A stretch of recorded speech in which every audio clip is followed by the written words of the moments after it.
ಎಲ್ಲ ಬಾಲಜ್ಯೋತಿಗಳಿಗೂ ಸಾಷ್ಟಾಂಗ ಪ್ರಣಾಮಗಳು. ಎಲ್ಲರಿಗೂ ಇಂದಿನ ಕಥಾ ಸಮಯಕ್ಕೆ ಆಧಾರದ ಸ್ವಾಗತ. ಕಥೆಯನ್ನು ಪ್ರಾರಂಭ ಮಾಡೋಕ್ಕಿಂತ ಮುಂಚೆ ಸದ್ಗುರುಗಳಿಗೆ ಹಾಗೂ ಗುರು ಪರಂಪರೆಗೆ ನಮ್ಮ ಗೌರವವನ್ನು ಸಲ್ಲಿಸೋಣ ಮಕ್ಕಳೇ. ಗುರುರ್ ಬ್ರಹ್ಮ ಗುರುರ್ ವಿಷ್ಣು ಗುರುದೇವೋ ಮಹೇಶ್ವರ ಗುರು ಸಾಕ್ಷಾತ್ ಪರಬ್ರಹ್ಮ ತಸ್ಮೈ ಶ್ರೀ ಗುರವೇ ನಮಃ. ನಾರಾಯಣ ಸಮಾರಂಭಾಂ ಶಂಕರಾಚಾರ್ಯ ಮಧ್ಯಮಾಂ ಅಸ್ಮದಾಚಾರ್ಯ ಪರ್ಯಂತಾಂ ವಂದೇ ಗುರು ಪರಂಪರಾಂ. ಮಕ್ಕಳೇ, ಈಗ ಗುರುಪೂರ್ಣಿಮೆ ಹತ್ತಿರ ಬರ್ತಾ ಇದೆ.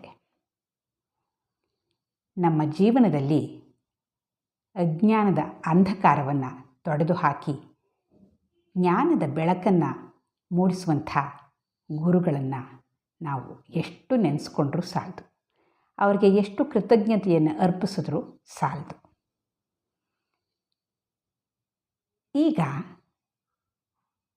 ಅಂತಹ ಒಬ್ಬ ಗುರುಗಳ ಬಗ್ಗೆ ತಿಳ್ಕೊಳ್ಳೋಣ. ಸಂತ ಏಕನಾಥ್ ಮಹಾರಾಜರ ಜೀವನದಲ್ಲಿ ಅವರಿಗೆ ಸಿಕ್ಕ ಗುರುಗಳು ಯಾರು, ಆ ಗುರುಗಳಿಂದ ಇವರು ಯಾವ ರೀತಿಯ ಪ್ರಯೋಜನವನ್ನು ಪಡ್ಕೊಂಡ್ರು ಅನ್ನೋದನ್ನು ಇವತ್ತಿನ ಕಥಾ ಸಮಯದಲ್ಲಿ ನೋಡೋಣ. ಸಂತ ಏಕನಾಥ್ ಮಹಾರಾಜರು ನಮ್ಮ ಭಾರತದ ಸಂತ ಶ್ರೇಷ್ಠರಲ್ಲಿ ಪ್ರಮುಖರು.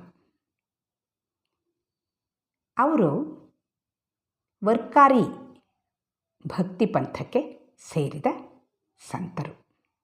ಅಂದರೆ ಪಂಢರಾಪುರದ ಪಾಂಡುರಂಗ ಇದ್ದಾನಲ್ಲ, ಅವನನ್ನು ಆರಾಧಿಸುವಂಥ ಸಂತರು. ಇವರು 1533ರಲ್ಲಿ ಪ್ರತಿಷ್ಠಾನ ಬ್ರಾಹ್ಮಣ ಮನೆತನದಲ್ಲಿ ಮಹಾರಾಷ್ಟ್ರದ ಪೈಥಾನ್ ಅನ್ನೋ ಜಾಗದಲ್ಲಿ ಹುಟ್ಟುತ್ತಾರೆ. ಈ ಪ್ರತಿಷ್ಠಾನ ಅನ್ನೋ ಬ್ರಾಹ್ಮಣ ಮನೆತನ, ಅದಕ್ಕೆ ಆ ಹೆಸರು ಬಂದಿರೋದೇ ಪ್ರತಿಷ್ಠಾನ ಅನ್ನೋ ಒಂದು ಊರಿನಿಂದ. ಆ ಊರಿನಲ್ಲಿ ಅವರೆಲ್ಲ ವಾಸ ಮಾಡ್ತಾಯಿದ್ರು. ಆ ಊರೇ ಮುಂದೆ ಪೈಥಾನ್ ಅಂತ ಕರೆಯಲ್ಪಟ್ಟಿತು. ಏಕನಾಥರ ತಂದೆ ಸೂರ್ಯನಾರಾಯಣ, ತಾಯಿ ರುಕ್ಮಿಣಿ.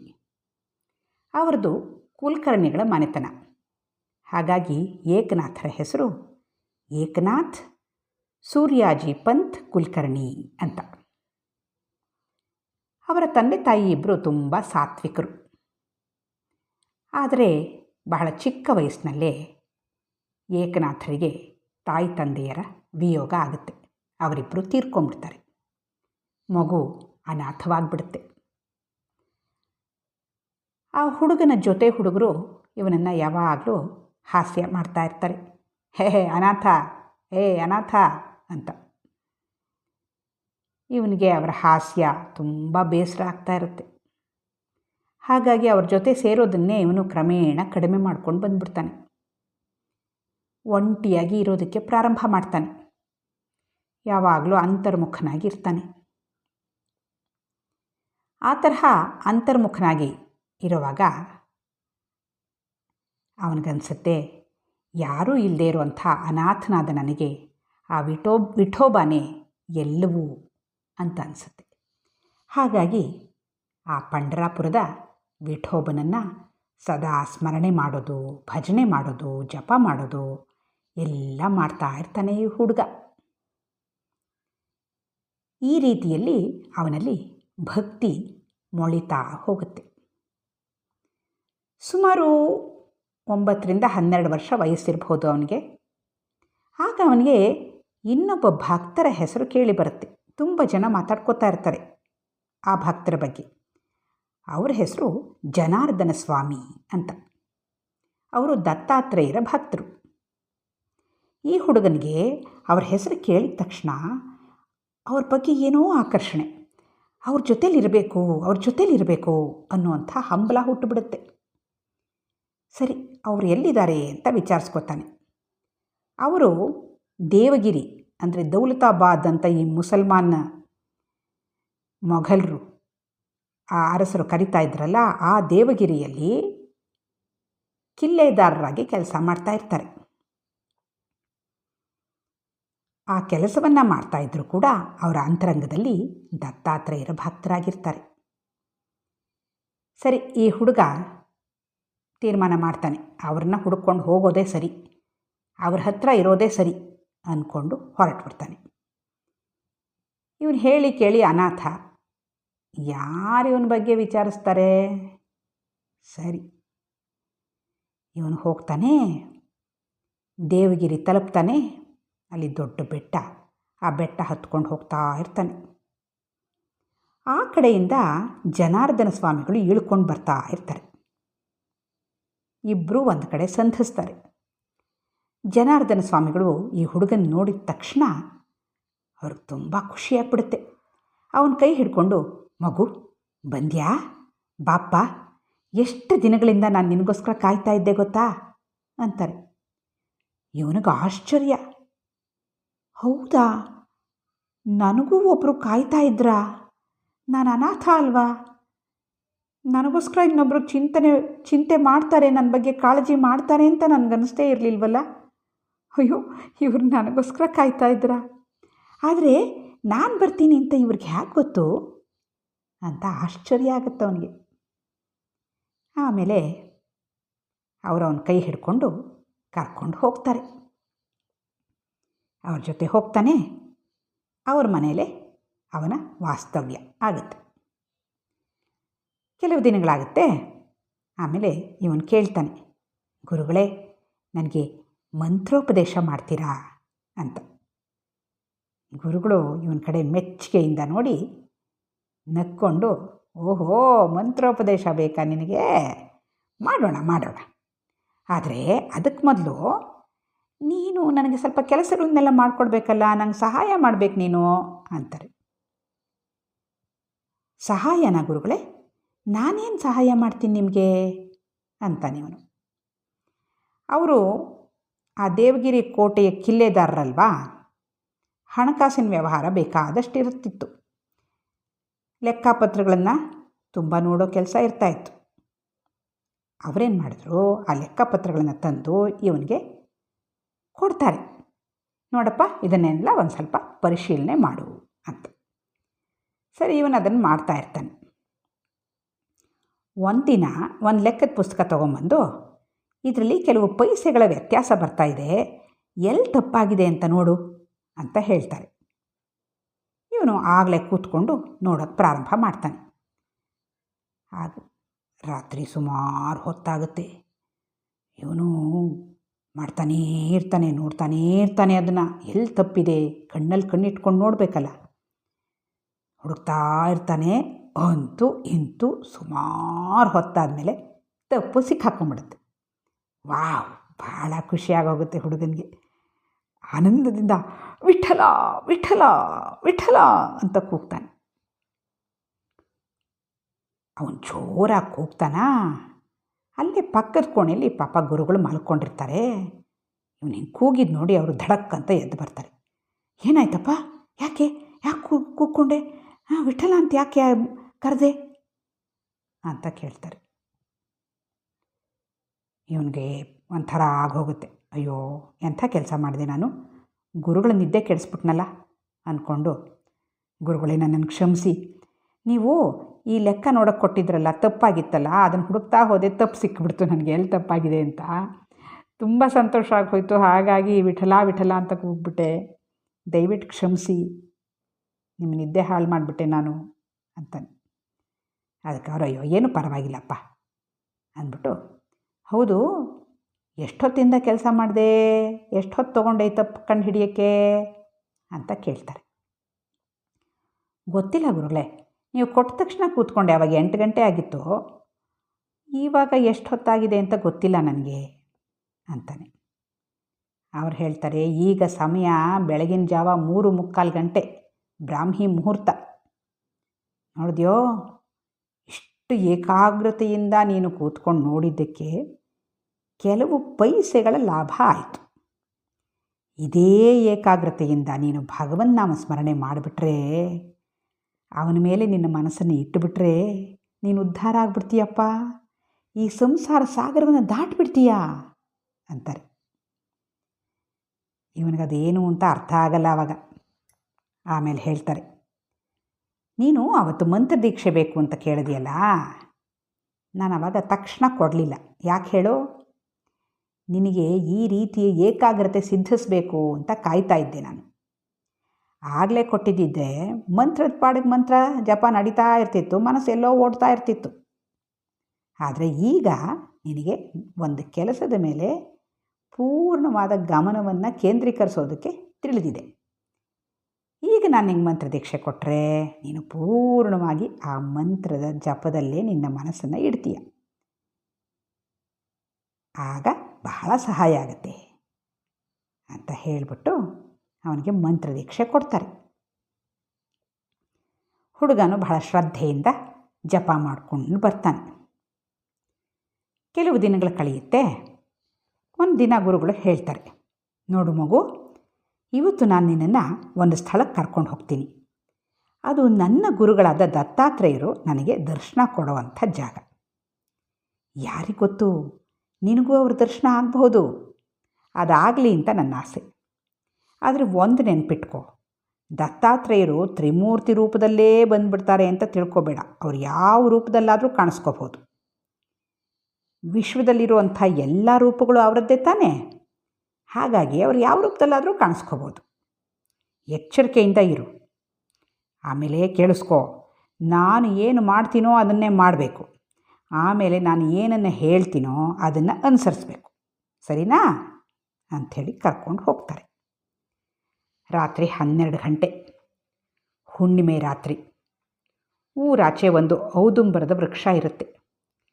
ಅಲ್ಲಿಗೆ ಕರ್ಕೊಂಡು ಹೋಗಿ ಗುರುಗಳು ಕೈ ಮುಕ್ಕೊಂಡು, ಓಂ ಬ್ರಾಂ ಗುರು ದತ್ತಾತ್ರೇಯಾಯ ನಮಃ, ಓಂ ಬ್ರಾಂ ಗುರು ದತ್ತಾತ್ರೇಯಾಯ ನಮಃ, ಓಂ ಬ್ರಾಂ ಗುರು ದತ್ತಾತ್ರೇಯಾಯ ನಮಃ ಅಂತ ಪ್ರಾರ್ಥನೆ ಮಾಡ್ತಾರೆ. ಅಲ್ಲಿ ಒಂದು ಬೆಟ್ಟ ಇರುತ್ತೆ. ಒಬ್ಬ ವ್ಯಕ್ತಿ ಆ ಬೆಟ್ಟದ ಮೇಲಿಂದ ಇಳ್ಕೊಂಡು ಬರ್ತಾ ಇರ್ತಾನೆ. ಈ ಹುಡುಗ ನೋಡ್ತಾನೆ, ಏಕನಾಥ ನೋಡ್ತಾನೆ. ಅಯ್ಯಯ್ಯೋ ಮ್ಲೇಚ್ಛ ಅಂತ ಮುಖ ಕಿವುಚ್ತಾನೆ. ಇವನು ಪ್ರತಿಷ್ಠಾನ ಬ್ರಾಹ್ಮಣ ಮನೆತನದಲ್ಲಿ ಹುಟ್ಟು ಬೆಳೆದವನಲ್ವಾ. ಹಾಗಾಗಿ ಆ ಮುಸಲ್ಮಾನ ವ್ಯಕ್ತಿಯನ್ನು ಕಂಡ ತಕ್ಷಣ ಇವನಿಗೆ ಅಸಹ್ಯ ಆಗುತ್ತೆ. ಆ ವ್ಯಕ್ತಿನೋ ಬಣ್ಣ ಬಣ್ಣದ ಬಟ್ಟೆಗಳನ್ನ ಹಾಕ್ಕೊಂಡಿರ್ತಾನೆ, ತಲೆಗೆ ಚಿತ್ರ ವಿಚಿತ್ರವಾದ ರುಮಾಲನ್ನು ಸುತ್ತಕೊಂಡಿರ್ತಾನೆ. ಸರಿ, ಅವನು ಇಳಿದು ಬರ್ತಾನೆ. ಇವನ ಗುರುಗಳು ಹೋಗಿ ಅವನ ಕಾಲಿಗೆ ನಮಸ್ಕಾರ ಮಾಡ್ತಾರೆ. ಅಯ್ಯೋ, ಇವ್ರು ಯಾಕೆ ಅವನಿಗೆ ನಮಸ್ಕಾರ ಮಾಡ್ತಾ ಇದ್ದಾರಲ್ಲ ಅಂತ ಈ ಹುಡುಗ ಆಶ್ಚರ್ಯದಿಂದ ನೋಡ್ತಾ ಇರ್ತಾನೆ. ಗುರುಗಳು ನಮಸ್ಕಾರ ಮಾಡಿಬಿಟ್ಟು ಇವನ ಕಡೆ ತಿರುಗ್ಬಿಟ್ಟು, ಏಕನಾಥ ಬಾ ಬಾಪ್ಪ ನಮಸ್ಕಾರ ಮಾಡು ಅಂತಾರೆ. ಇವನು ಅಂತಾನೆ ಮುಖ ಸಿಂಡರಿಸ್ಕೊಂಡು. ಅವರು ಮತ್ತೆ ಕರೀತಾರೆ, ಬಾಪ್ಪ ಬಾ, ನಾನೇನು ಹೇಳಿದೆ ಮನೇಲಿ ನಿನಗೆ, ಬಾ ಅಂತಾರೆ. ಇವನು ಅಂದ್ಕೊಂಡು ಓಡಿ ಹೋಗ್ಬಿಟ್ಟು ಒಂದು ಮರದ ಹಿಂದೆ ಬಚ್ಚಿಟ್ಕೊಂಡ್ಬಿಡ್ತಾನೆ. ಗುರುಗಳು ತಲೆ ಚಚ್ಕೋತಾರೆ, ಅಯ್ಯೋ ರಾಮ ಅಂತ. ಆ ಮುಸಲ್ಮಾನ ಬಂದಿದ್ನಲ್ಲ ಅವನು ಅಂತ ಗಹಗಹಿಸಿ ನಗ್ತಾನೆ. ಆಮೇಲೆ ಸ್ವಲ್ಪ ಹೊತ್ತಾದಮೇಲೆ, ಜನಾರ್ದನ ಊಟ ಮಾಡೋಣವೇ ಅಂತ ಕೇಳ್ತಾನೆ. ಖಂಡಿತ ಅಂದ್ಬಿಟ್ಟು ಈ ಜನಾರ್ದನ ಸ್ವಾಮಿಗಳು ಈ ಹುಡುಗನ ಕರ್ಕೊಂಡು ಹೋಗಿರ್ತಾರಲ್ಲ, ಆವಾಗಲೇ ಊಟನೂ ತೊಗೊಂಡು ಬಂದಿರ್ತಾರೆ ಅವರು. ಸರಿ, ಒಂದು ತಟ್ಟೆಗೆ ಆ ಊಟ ಏನು ತಂದಿರ್ತಾರೋ ಅದನ್ನೆಲ್ಲ ಹಾಕ್ಬಿಟ್ಟು ತೊಗೊಂಡು ಹೋಗಿ ಆ ವ್ಯಕ್ತಿ ಮುಂದೆ ಇಡ್ತಾರೆ. ನೀನು ಬಡಿಸ್ಕೊ, ಹಾಗೆ ಆ ಹುಡುಗನ್ನು ಕರಿ, ಅವನು ಊಟ ಮಾಡಲಿ ಅಂತಾನೆ ಆ ಮುಸಲ್ಮಾನ. ಗುರುಗಳು ನೋಡ್ತಾರೆ, ಇವನೆಲ್ಲ ಕಾಣಿಸೋದೇ ಇಲ್ಲ, ಇವನೆಲ್ಲ ಬಚ್ಚಿಟ್ಕೊಂಬಿಟ್ಟಿದ್ದಾನೆ. ಅಯ್ಯೋ ಅಂದ್ಬಿಟ್ಟು ಸರಿ ತಾವು ಹಾಕ್ಕೊಂಡು ಅವರಿಬ್ಬರು ಕೂತ್ಕೊಂಡು ಊಟ ಮಾಡ್ತಾರೆ. ಊಟ ಮಾಡಿದ ಮೇಲೆ ಆ ವ್ಯಕ್ತಿ ಹಾಂ ಸರಿ ನಾನು ಹೊರಡ್ತೀನಿ ಅಂದ್ಬಿಟ್ಟು ನಿಂತ್ಕೋತಾನೆ. ಗುರುಗಳು ಅವನು ಮತ್ತೆ ನಮಸ್ಕಾರ ಮಾಡ್ತಾರೆ. ಆ ವ್ಯಕ್ತಿ ಹೊರಟೋಗ್ತಾನೆ. ಅವನು ಹೋದ್ನಾ ಅಂತ ನೋಡ್ಕೊಂಡಿದ್ದು, ಅವನು ಆ ಕಡೆ ಹೋದ ಮೇಲೆ ಈ ಹುಡುಗ ಮೆಲ್ಲಗೆ ಬಂದು ಗುರುಗಳ ಮುಂದೆ ನಿಂತ್ಕೋತಾನೆ. ಗುರುಗಳಿಗೆ ಸಿಕ್ಕಾಪಟ್ಟೆ ಸಿಟ್ಟು ಬರುತ್ತೆ. ಅಯ್ಯೋ ಮೂರ್ಖ ಕಣಯ್ಯ ನೀನು, ಎಂಥ ಅವಕಾಶವನ್ನು ಕಳ್ಕೊಂಡಿಯಲ್ಲಯ್ಯ. ಅಲ್ಲಯ್ಯ, ನಾನು ಅಷ್ಟು ಹೇಳಿ ಕರ್ಕೊಂಬಂದಿದ್ದೆ. ನಾನು ಏನು ಹೇಳ್ತೀನೋ ಅದನ್ನು ಕೇಳು, ನಾನು ಹೇಗೆ ಮಾಡ್ತೀನೋ ಆ ಥರ ಮಾಡು ಅಂತ ಹೇಳಿ ಕರ್ಕೊಂಬರ್ಲಿಲ್ವ ನಿನ್ನ ಅಂತ. ಅದಕ್ಕೆ ಈ ಹುಡುಗಂಗೆ ಏನು ಅನ್ಸಲ್ಲ. ಅಯ್ಯ ಅವ್ರು ಯಾರೋ, ಅವ್ರು ನಿಮ್ಮ ಗುರುಗಳು ಅಂತೀರಾ, ನಿಮ್ಮ ಗುರುಗಳು ಆದರೆ ನನಗೇನಾಗಬೇಕು? ನೀವು ನನ್ನ ಗುರುಗಳು, ನಾನು ನಿಮ್ಮ ಜಪ ಮಾಡಿದ್ರೆ ಸಾಕು, ಬೇರೆಯವ್ರನ್ನೆಲ್ಲ ಕಟ್ಕೊಂಡು ನನಗೇನಾಗಬೇಕು ಅಂತಾನೆ. ಗುರುಗಳು ಸರಿಯಪ್ಪ ಆಯಿತು ಬಾ ಅಂತ ವಾಪಸ್ ಕರ್ಕೊಂಡು ಬರ್ತಾರೆ. ಇನ್ನೂ ಸ್ವಲ್ಪ ದಿನಗಳಾಗುತ್ತೆ. ಆವಾಗ ಮತ್ತೆ ಗುರುಗಳಿವನ್ನ ಕರೆದ್ಬಿಟ್ಟು, ನೋಡಪ್ಪ ನಿನಗೆ ಇನ್ನೊಂದು ಅವಕಾಶ ಸಿಕ್ಕಿದೆ. ಇವತ್ತು ಅಲ್ಲಿಗೆ ಕರ್ಕೊಂಡು ಹೋಗ್ತೀನಿ. ಇವತ್ತು ದತ್ತಾತ್ರೇಯರು ಯಾವ ರೂಪದಲ್ಲಾದರೂ ಬರ್ಬೋದು, ಅವತ್ತೇ ಹೇಳಿದ್ದೀನಲ್ಲ ಹಾಗೆ. ಹೋದ ಸರ್ತಿ ಮಾಡಿದ ತಪ್ಪನ್ನು ಈ ಸರ್ತಿ ಮಾಡಬೇಡ, ನಾನು ಹೇಳ್ದ ಹಾಗೆ ಕೇಳು, ನಾನು ಮಾಡ್ದ ಹಾಗೆ ಮಾಡು, ಗೊತ್ತಾಯ್ತಾ ಅಂಥೇಳಿ ಮತ್ತೆ ಕರ್ಕೊಂಡು ಹೋಗ್ತಾರೆ. ಈ ಸರ್ತಿ ಅವರು ದತ್ತಾತ್ರೇಯರ ಜಪ ಮಾಡಿದ ಮೇಲೆ ಮತ್ತದೇ ಬೆಟ್ಟದ ಮೇಲಿಂದ ಒಬ್ಬ ವ್ಯಕ್ತಿ ಇಳ್ಕೊಂಡು ಬರ್ತಾ ಇರ್ತಾನೆ. ಈ ಹುಡುಗ ನೋಡ್ತಾನೆ, ಅಯ್ಯಯ್ಯ ಇವನು ಮ್ಲೇಚ್ಛಾನೆ. ಅದು ಅಲ್ಲದೆ ಹೋದ ಸರ್ತಿ ಬಂದಿದ್ದವನು ಬಟ್ಟೆನಾದರೂ ಹಾಕ್ಕೊಂಡಿದ್ದ, ಇವನು ಥೂ ನಗ್ನನಾಗಿದ್ದಾನೆ, ಏನು ಬಟ್ಟೆನೇ ಹಾಕ್ಕೊಂಡಿಲ್ಲ, ಛೀ ಛೀ ಥೂ ಥೂ ಅಂತ ಮುಖ ಕಿವುಚ್ತಾನೆ. ಆಮೇಲೆ ಮತ್ತೆ ನೋಡ್ತಾನೆ, ಅಪ್ಪ ಅವನ ಹತ್ರ 4 ನಾಯಿಗಳು ಒಳ್ಳೆ ತೋಳುಗಳಿದ್ದಾಗಿರುತ್ತವೆ ಅಂದ್ಕೊಂಡು ಬರ್ತಾ ಇರುತ್ತವೆ. ಅಯ್ಯಯ್ಯಪ್ಪ ನಾಯಿಗಳು ಅಯ್ಯೋ ಅಂತ ಭಯ ಆಗೋಗುತ್ತೆ ಅವನಿಗೆ. ಏನಪ್ಪ ಮಾಡಲಿ ಅಂತ ಗಡಗಡ ಗಡಗಡ ಗಡಗಡ ನಡುಗ್ತಾ ಇರ್ತಾನೆ. ಸರಿ, ಆ ನಗ್ನ ವ್ಯಕ್ತಿ ಕೆಳಗಿಳಿದು ಬರ್ತಾನೆ. ಗುರುಗಳು ಮತ್ತೆ ಹೋಗಿ ಅವನಿಗೆ ನಮಸ್ಕಾರ ಮಾಡಿ ಇವನನ್ನು ಏಕನಾಥನ ಕರೀತಾರೆ. ಹೇ ಏಕನಾಥ ಬಾ ಬಾ ಬಾ ಅಂತ ಅಂತ ನೀವು, ಅಯ್ಯೋ ಮತ್ತೆ ಹೀಗೆ ಮಾಡ್ತೀಯಾ ಅಂದ್ಬಿಟ್ಟು ಸರಸರ ಅಂತ ಅವರೇ ಇವನ ಹತ್ರ ಬಂದು, ಇವನು ಓಡೋಗೋಕ್ಕೆ ಮುಂಚೆ ಅವನ ಹತ್ರ ಬಂದು ಅವನ ಕೈಯನ್ನು ಗಟ್ಟಿಯಾಗಿ ಹಿಡ್ಕೊಂಡು ಕರ್ಕೊಂಡು ಹೋಗ್ತಾರೆ. ಕರ್ಕೊಂಡು ಹೋಗಿ ಆ ನಗ್ನ ವ್ಯಕ್ತಿ ಮುಂದೆ ನಿಲ್ಲಿಸಿ ನಮಸ್ಕಾರ ಮಾಡು ಅಂತ. ಅಯ್ಯಯ್ಯಪ್ಪ ಅಂದ್ಕೊಂಡು ಇವನು ನಮಸ್ಕಾರ ಮಾಡ್ತಾನೆ. ಆಮೇಲೆ ಆ ವ್ಯಕ್ತಿ ಹೇಳ್ತಾನೆ,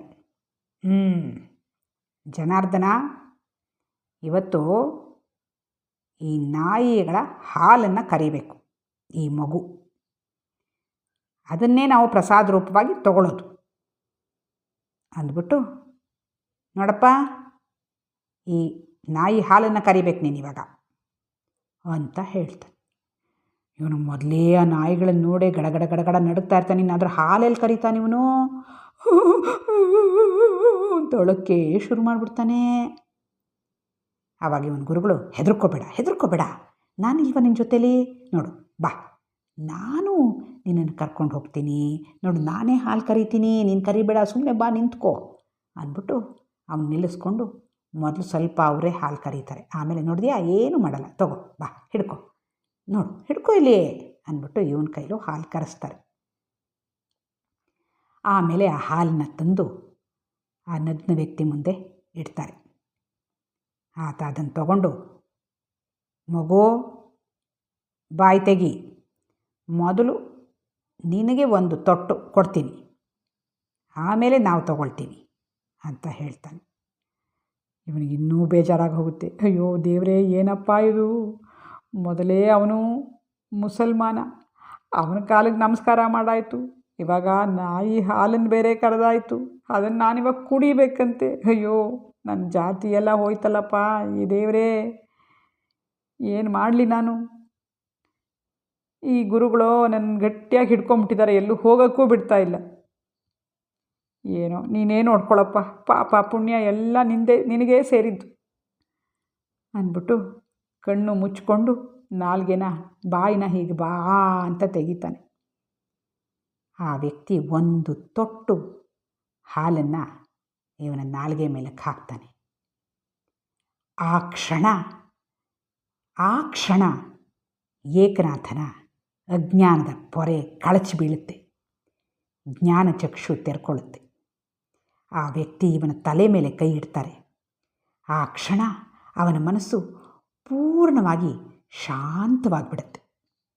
ಹಾಗೆ ಸುಮ್ಮನೆ ನಿಂತ್ಕೊಂಡ್ಬಿಡ್ತಾನೆ ಸ್ವಲ್ಪ ಹೊತ್ತು. ಆಮೇಲೆ ಕಣ್ಣು ತೆರೆದಾಗ ನೋಡಿದ್ರೆ ಆ ನಗ್ನ ವ್ಯಕ್ತಿ ಅಲ್ಲಿರೋದೇ ಇಲ್ಲ.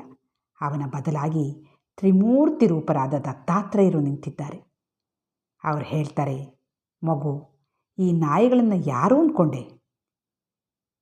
ಋಗ್ವೇದ, ಯಜುರ್ವೇದ, ಸಾಮವೇದ, ಅಥರ್ವಣ ವೇದಗಳು, ಆ ವೇದಗಳ ಸಾರದ ಒಂದು ಬಿಂದುವನ್ನು ನಾನು ಇವತ್ತು ನಿನಗೆ ಕೊಟ್ಟಿದ್ದೀನಿ. ಈ ಹಾಲು ಕುಡಿದಿಯಲ್ಲ ತೊಟ್ಟು, ಅದು ಆ ವೇದಗಳ ಸಾರ. ಆ ಬಿಂದುವಿನಿಂದ ನೀನು ರಾಮಾಯಣ, ಭಾಗವತ ಇವುಗಳ ಸಾರವನ್ನು ಈ ಲೋಕಕ್ಕೆ ಹಂಚಬೇಕು. ಇದು ಈ ಜನ್ಮದಲ್ಲಿ ನಿನಗೋಸ್ಕರ ಕಾಯ್ದುಕೊಂಡಿರುವಂಥ ಕೆಲಸ.